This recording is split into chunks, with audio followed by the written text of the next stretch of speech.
With the Sumeru update right around the corner in Genshin Impact, it's time to start thinking about how to get ready for the big update.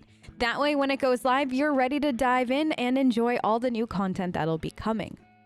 First, and the most important, would be to make sure that you are totally caught up on the main story. Usually in Genshin, there isn't a quick start button or way to skip through the main story content. That means you want to get the Mondstadt, Liyue, Inazuma, Traveler stories, as well as interludes, plus any other quest that would fall under a Archon quest completed before Sumeru comes out. We know that fire is handy to have against Dendro as of right now, so getting 1 or 2 pyro characters ready to go into Sumeru wouldn't be a bad idea. And if you haven't yet, you can get Jinling for free once you complete Floor 3, Chamber 3 of the Spiral Abyss, who is arguably one of the best pyro support characters in the game. Get a main squad together that is solidly built. Whether it has a pyro character in it or not doesn't really matter, as I truly think it's important to have 4 characters ready to go that can demolish pretty much anything. Having 1 shield or healer character, or both if you level Diona, is not a bad idea as well. And if you start now, it'll give you plenty of time to artifact grind for them without having to rush the closer we get to Sumeru's release. Are you a fan of decorating your teapot? Because same.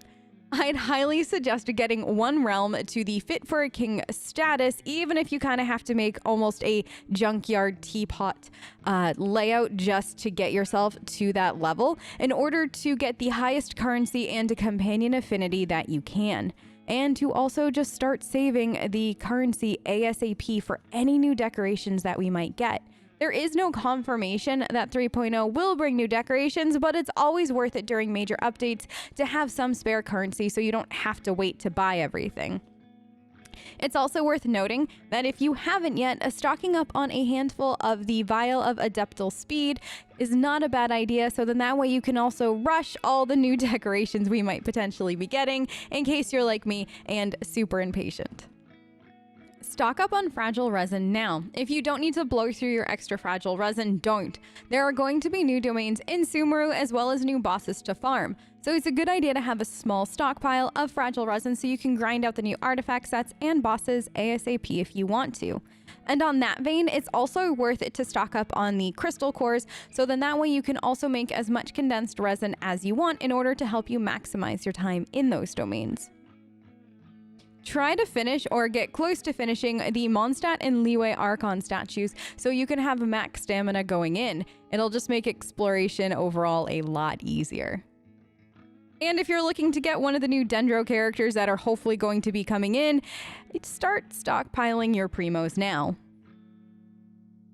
Do any additional character hangouts or story quests that you might not have done yet, as you never know what content in the future might be gated behind them. They also generally have some really nice rewards like mats and primos to help you start saving. Hoyoverse has already put out 1 video talking about Dendro and their combat concepts behind it. It's worth it to check that out and also to keep an eye out for any other videos that might pop up from them, as it'll make the transition to however the meta changes with this new element a little bit easier for you. Work on reputation for the various cities if you haven't yet. For instance, the condensed resin recipe that comes from the level 3 reputation rewards in Liyue is super handy, as well as the portable waypoint that comes with the level 6 reputation rewards from Mondstadt. These will both make your life a lot easier when exploring and just playing the game overall.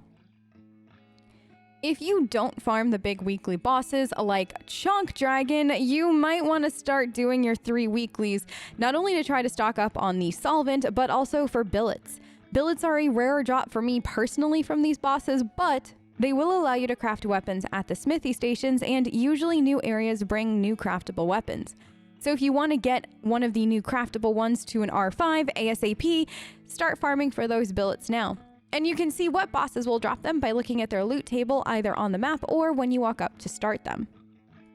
And lastly, farm for everything. You never know what characters will need which resources or what else you might need for future events or storylines. So it's worth it to pre-farm for everyday things from mobs to mining, as well as even just gathering plants and different resources like that. And don't forget that you can also grow plants in your teapot if you need some extra help with stockpiling up particular plants.